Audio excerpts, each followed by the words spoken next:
স্বাগত সবাইকে এস.পি স্বপ্ন পূরণে। আমি শ্রাবণী চলে আসলাম আজকে ছোট্ট একটা ভিডিও নিয়ে।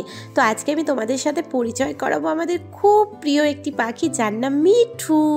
তো মিঠু আমাদের দেখেই একেবারে আত্মহারা, মানে আমরা গিয়ে পৌঁছানো মাত্রই আমার কর্তার ঘাড়ে উঠে বসে পড়েছিল।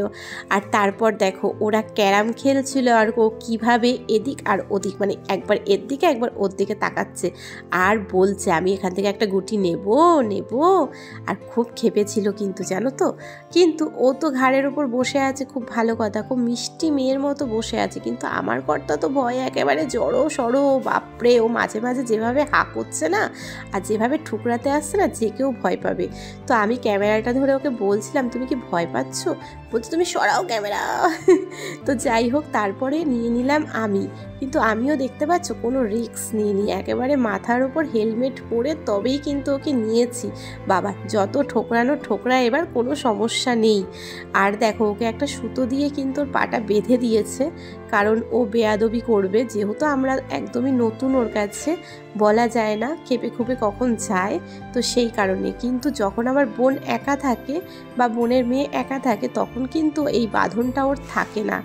এমন কি জানো তো, কোলের মধ্যে করে নিয়ে দুপুরবেলা রোদ পোয়ায় ও, কিন্তু ও উড়ে যায় না, আমার বোনের কাছ থেকে একদম কোথাও যায় না। মানে এতটাই পোষ মানা একটা পাখি, মানে না দেখলে তোমরা বিশ্বাসই করবে না। তো কোনো একদিন অবশ্যই তোমাদেরকে দেখাবো। কিন্তু আমার অবস্থা দেখো ভয়ে, আমি যে কি করছি আর কি বলছি আমার এখন মনেও পড়ছে না।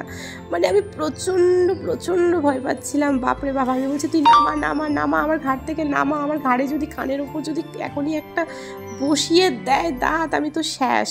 তো যাই হোক, এইসবই চলছিল। কিন্তু এই পাখিটা খুব তাড়াতাড়ি আমাদের বাড়িতে আসছে, মানে আগামী ব্লগেই তোমরা দেখবে এই পাখিটা 3 দিনের জন্য আমাদের বাড়িতে বেড়াতে আসছে। আসলে আমার বোন আর বোনের বর যাচ্ছে তারাপীঠ, আর তাই জন্যই পাখিটাকে রেখে যাবে আমার কাছে। আমি বলেছি আমার কাছে রাখতে, কারোর কাছে না।